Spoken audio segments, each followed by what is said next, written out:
What job position is 100% overvalued and overpaid? President of FIFA. My IT director. He's never around, automates his email, and he has his own company. Document processors get paid a lot for very little work. My mum, from whom I am estranged, works as the vice president of reward at an international company. She basically arranges contracts so millionaires can get more money and gets paid £189,000 a year for it. Even she thinks it's ridiculous. My uncle was a commercial airline pilot.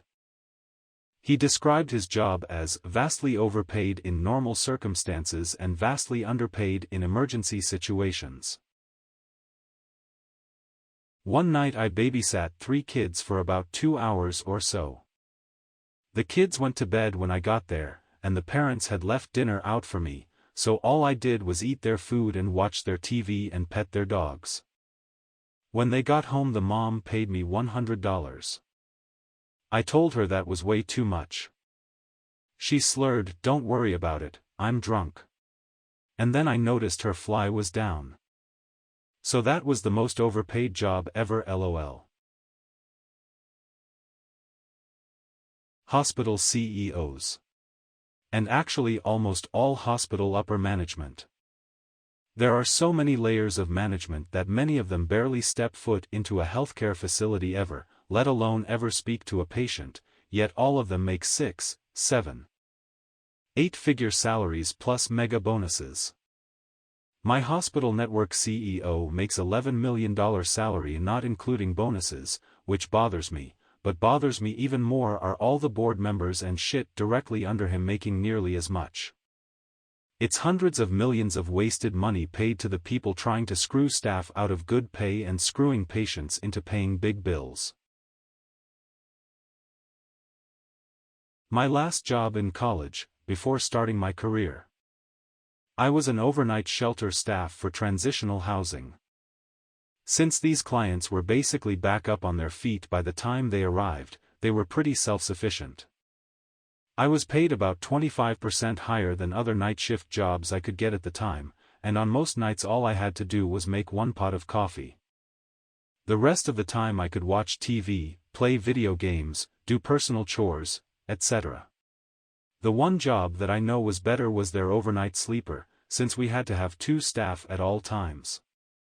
As implied, this dude made a well above minimum wage rate to just sleep there on the weekends. Ferrari strategist. When I watch professional sports, and someone is doing bad, I understand that despite the fact that they're doing bad, I probably couldn't do better. Yeah, that NBA coach is having a horrible night, but at the end of the day he's still an NBA coach and I'm some guy on the couch watching the game. Ferrari strategist is the only job in that category that I genuinely think I could do at a higher level than the people currently there. If someone else is regional VP, they are either drowning in responsibilities working 70 hours a week, or they have absolutely nothing to do other than collecting a check. I would expand this, personally. Call it the Michael Scott theorem.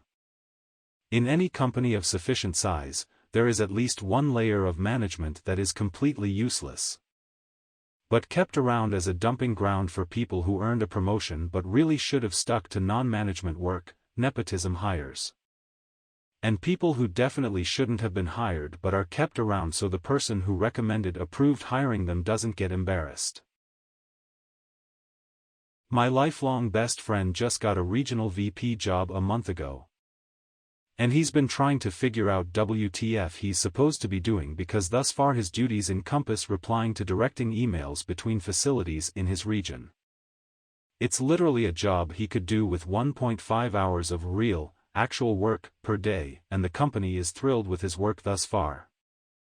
I told him that I personally think he lucked into the perfect job. About 2/3 of the upper-level admins at the university I work for. I am the payroll person at a state university, and I completely agree with this. The people in upper management aren't even in union-protected jobs who, in theory, should be the first ones gone when we need to settle the budget problems we have. Instead, they were the only ones who got raises during COVID. The one I had at my last office job. I was originally hired to be the manager of a new project, but the project was never launched and I had a long-term contract. After 5 months of being paid by only clocking in and out without doing any actual work, someone saw me in the pool for available associates and invited me to join their project as a frontline agent. Apparently at some moment the database just marked me as an available employee, without mentioning the rank I had been hired for. I stayed in the company for 6 years, getting paid the salary of a manager, but with the responsibilities of a regular agent. I rejected every offer for growth I had, as I was only working there to pay for a debt. In the end, I made my money with very little stress, and left the company in great terms. Edit. Thanks for all the attention, I really didn't expect it to get so much traction. Here's an answer to a couple common comment I've seen. First, if it was so good, why did I leave? Simple, this job had nothing to do with my own career path. A few years back my life basically crumbled to pieces, I got into some really bad debt and at some point I just had to get a job, even if it was an office job I didn't want.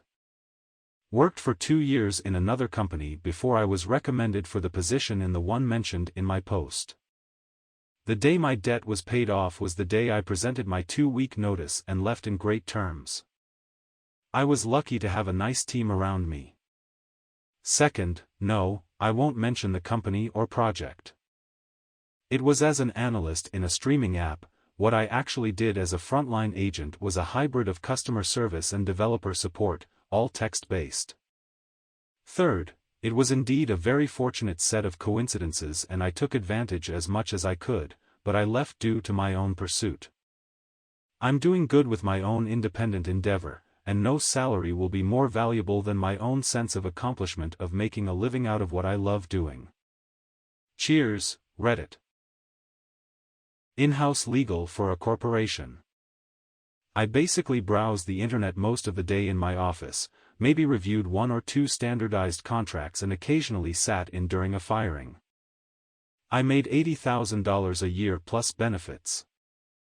Edit. To clarify, I am a paralegal, not an attorney, and the work was limited to contracts and entity formation.